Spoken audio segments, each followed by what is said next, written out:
Hey guys, welcome back to my new video. So guys, तपाईहरु सबैजनालाई मेरो भिडियोमा स्वागत गर्न चाहन्छु। यो चाहिँ हाम्रो बारदौली वाला घर गाइस देख्न सक्नुहुन्छ। घरको नजिक एकदम रुखहरु पनि छन्। यहाँ चाहिँ भाडा माझ्ने, भाडा राख्ने यस्तो छ गाइस हल्का। यो चाहिँ घर रहेको छ टिनले छाएको, यता रहेको छ चाहिनेलाई घाँसको डाँडो। त यहाँसम्म अनि कुलो रहेको छ। अस्ति मैले घाँस काटेर सब क्लियर गरिदिसकेको छु गाइस है। यो चाहिँ हाम्रो मकैको बारी रहेको छ गाइस हैन। आज चाहिँ मकै छरेको लगभग 9 दिन भइसक्यो।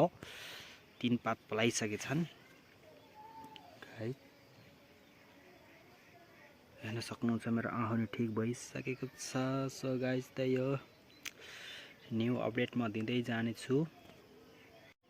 मकैमा बारीमा मकै चाहिने गरे यत्र देखिन थालिसके गाइस।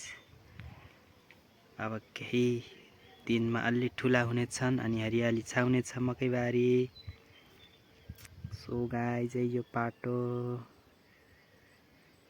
रुखहरु छन्, काब्राको रुख हो यो। आदि काटेर अब आदि बाँकी छ। यो बाँस पनि रहेका छन्, बाँस यस्तो लिङती गहनी टक्कसँग। यो मकै सुकाएर राखेको डाँठको खोयाको बुट भन्दछन् यसलाई। यो चाहिँ फूल एकदम फुलिरहेछ मङ्ग मस्त। कोही फूल फुलेछन् भने कोही फूल ओइलाउँदैछन् टक्कसँग।